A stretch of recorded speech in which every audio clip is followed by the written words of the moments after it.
My name is Bahara, and I'm a civil servant in the Bureau of Educational and Cultural Affairs, and I work on international educational exchange programs. My family moved to the United States when I was 4 years old. I am multilingual, and I use my language skills a little bit on the job. My Persian language skills a little bit as I work on student advising for Iranian students.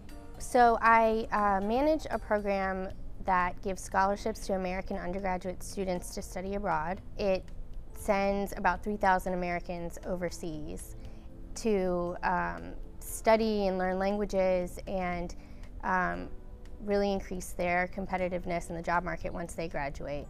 The skills that I have developed over time managing these programs include crisis management, prioritization, sort of communicating with all of the relevant parties involved, everyone from the students themselves to their U.S. institutions to posts and embassies overseas, maybe international colleges and universities as well. The students' families oftentimes are curious about what's happening in a crisis situation, obviously, so I handle a lot of sort of connecting the dots, making sure everyone is in the loop, and ensuring that the students ultimately have a successful experience abroad or in the U.S.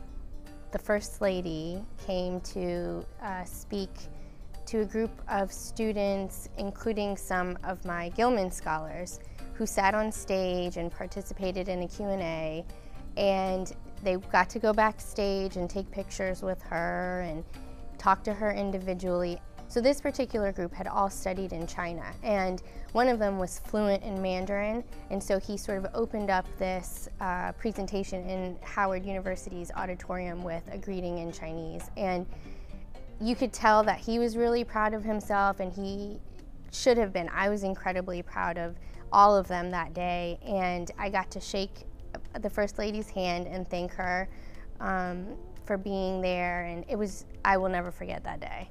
Because almost every element of my job relates to something overseas, inevitably I have to travel overseas, and I'm lucky to have been able to get to every continent.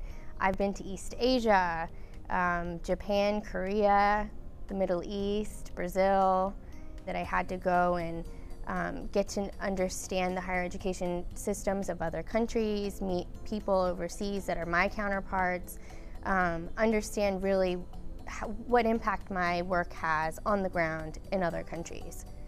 In my travels overseas, everyone that I've met has said, "Oh no, you're not American, you don't look American."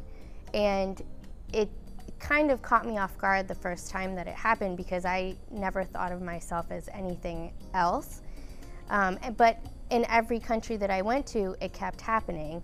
And you know, it sort of led to a deeper conversation about, well, what does it mean to be an American? And I had the opportunity to talk about my experiences as an American, as somebody that wasn't born here, but grew up here, learned to speak different languages at the same time as I grew up. And I think I was able to maybe broaden perspectives of the people that I met, who had a very narrow view of what it is to be an American.